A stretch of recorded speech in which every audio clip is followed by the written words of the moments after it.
But the greatest thing with horizon mode is if you point it down for a dive, it goes with you.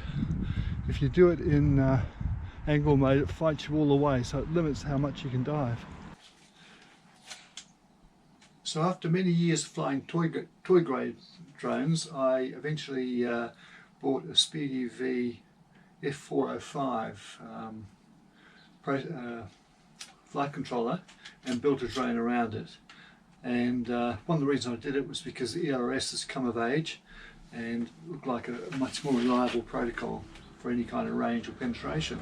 And then of course I had to get a radio for it because I didn't have any ELRS radio. So I decided on the RadioMaster Pocket, and I went for the I think it's the CR or CC 2500 version, which was described as multi-protocol. And coming from a background of deviation and bugs, I didn't realise that multi-protocol meant only one chip and a limited range of protocols. So I wound up buying the 4-in-1 module so I could still fly the bugs. But the good thing was that meant that when I was ready for ELRS, which I rapidly was, I could go for the Ranger Nano, which gives power range of between 25 milliwatts and 1 watt when it's set for dynamic power. So that's been a brilliant radio, very happy with it. Then I started to worry that I didn't have a backup. So now that I'm hooked on the modern processors and ELRS, I thought, well, I'll buy another radio, and I like the Pocket, so I'll get another one. This time I'll get the ELRS version, because what I'm realising is that I suspect 250 milliwatts is probably quite adequate for most of the flying, almost all the flying I'm doing. So that's what I've got. And with dynamic power, the power output ranges between 10 milliwatts and 250 milliwatts versus the 25 milliwatt and to 1 watt with the one that's got the Ranger Nano on board. So what it means is if I want to fly my Bugs 3, I can pop the 4-in-1 module on this one. But yeah, I've got a backup. So that was the main point of it. And today was the first time I got out and flew with this radio. It's also the first time I put a drone in horizon mode with, what am I running? I think it's 4.4 of the Betaflight program. Based on Joshua Bardwell saying that horizon mode's improved over the years, and so you'll see how I go.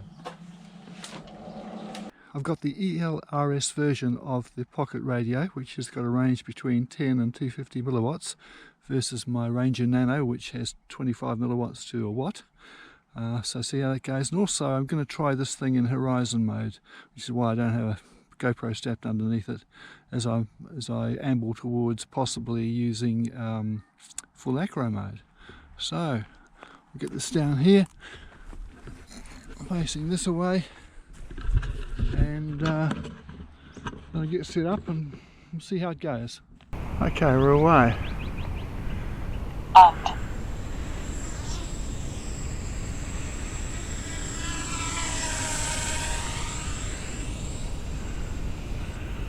So the plan is to get up in the air and then engage horizon mode and see how it goes. Starting then angle mode. Flight mode horizon. Okay, so I'm now in horizon mode for the first time. And just cautiously flying around. So far, no discernible difference.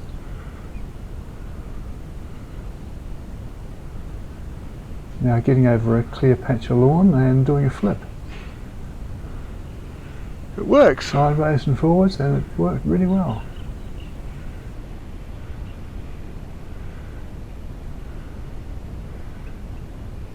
One minute. 11.5 volts. Low battery.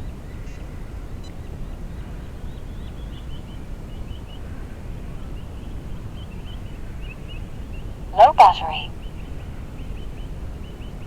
And I'm noticing a difference from angle mode as I can dive. It's not pulling me up the way angle mode always did.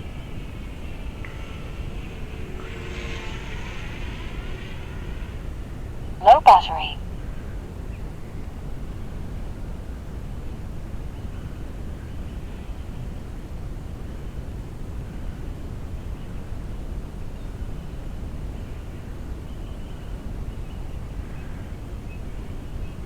I like this, it feels a lot more manoeuvrable.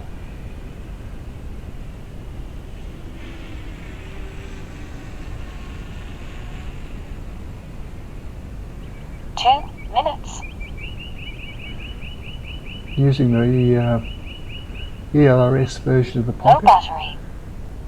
It's out on 10 milliwatts and it hasn't kicked up to anything higher so far.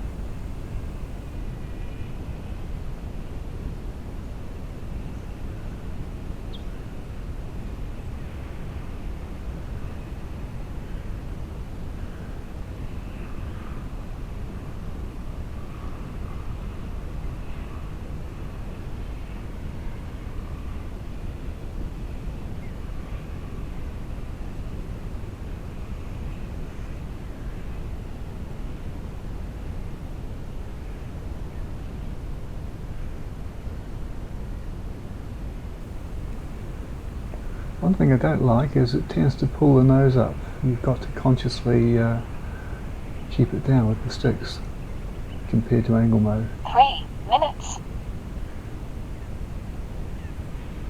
So I tried for a slower flip there, taking it easy, and I've got a lot to learn about how much stick movement triggers the temporary acro mode to do flips. But gee, the thing feels very stable and manoeuvrable while having a bit more tilt to it when I want it.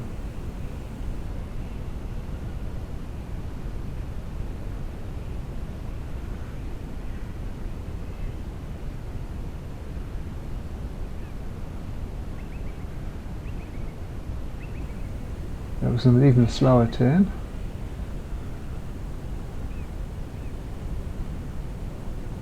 Or slower flip.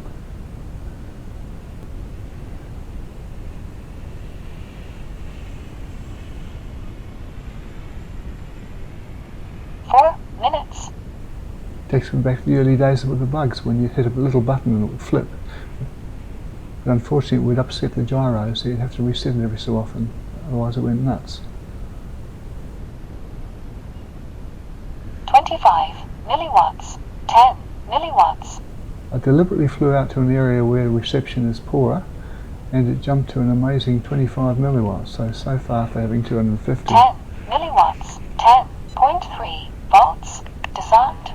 Unfortunately, I flipped unintentionally too close to the ground and I'm down.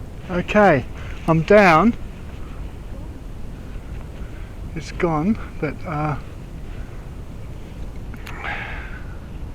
25 milliwatts. 50 milliwatts. It's over there somewhere. I can see a part of a milliwatts. Playground structure from where it is.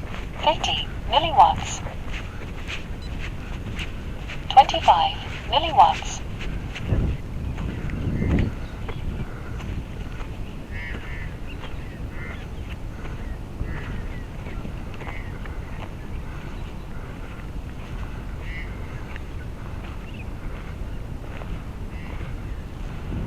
And there it is. Bloody hell. Ugh.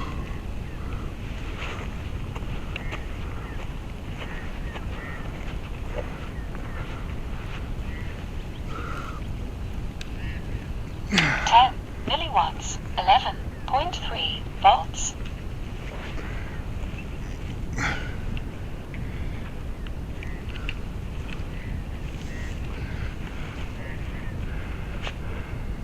Armed.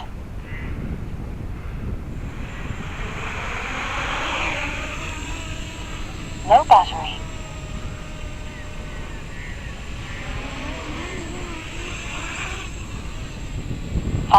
Minutes.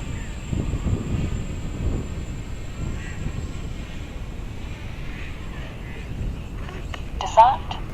Okay, well that's about it. That was good actually, but it's just that it's so much more manoeuvrable in horizon mode that I lost it for a moment, but now I know what's going on. I think I'll be alright. I got a bit aggressive in the moves. I did a flip that I didn't expect to, and I was too low to the ground, so I couldn't pull out. Why did you take so long to find it? Because I forgot to take my buzzer. You know how I do. I was just thinking that. I make life difficult for myself without even trying. I did it again. But the greatest thing with horizon mode is if you point it down for a dive, it goes with you. If you do it in angle mode, it fights you all the way, so it limits how much you can dive. So I can fly faster and more manoeuvrably in horizon mode than I ever could in angle mode. So the next mode is acro without any self-leveling at all. I'm not sure, I'll get to it eventually. But So why do you forget to put the buzzer on? Is it on it and you didn't forget to turn it on? Or is it I forgot to put it on. I had it mounted on the other one, and I forgot to put it on this one. so we need to get